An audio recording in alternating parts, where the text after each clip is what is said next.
Kilala mo ba si Saint Anthony of Padua? Noong 1300 sa Italy, si Saint Anthony of Padua dala-dala ang monstrance na may naglalamang banal na Eucharistia at ipinapangaral niya na ang banal na Eucharistia ay ang tunay na katawan at dugo ng ating Panginoong Hesukristo Diyos. Minsan ay may lumapit sa kanyang isang lalaki. Hinamon niya si Saint Anthony of Padua, kung tunay na Diyos ang daladala mo, sabihin mo sa kanya, kausapin niya ang alaga kong asno. Sumagot naman si Saint Anthony. Ang sabi sa kanya, dalin mo ang alaga mong asno, sa loob ng 3 araw ay huwag mo itong pakakainin at magdala ka ng pagkain. Makalipas ang 3 araw, dumating ang lalaki kasama ang alaga niyang asno at may dalang pagkain.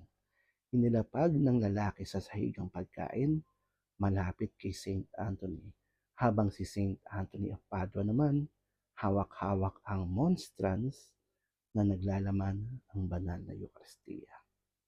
Pinakawalan ng lalaki ang alaga niyang asno.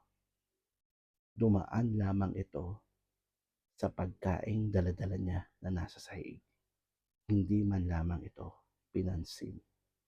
Dumiretso ang asno kay Saint Anthony of Padua. Lumuhod ito sa harap ng monstrance sa banal na Eucharistia. Ang sagot ni Saint Anthony sa lalaki, mabuti pa ang alaga mong asno nakakikilala ng tunay na Diyos.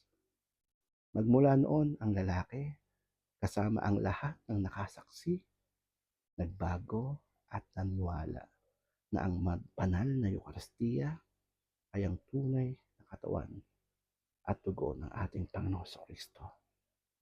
Mga kapwa ko Katoliko, sa tuwing tayo ay tumatanggap ng komunyon, palagi nating tatandaan, ang tinapay na itinataas ng pari ay hindi lamang simbolo ng katawan at dugo ng ating Panginoong Kristo.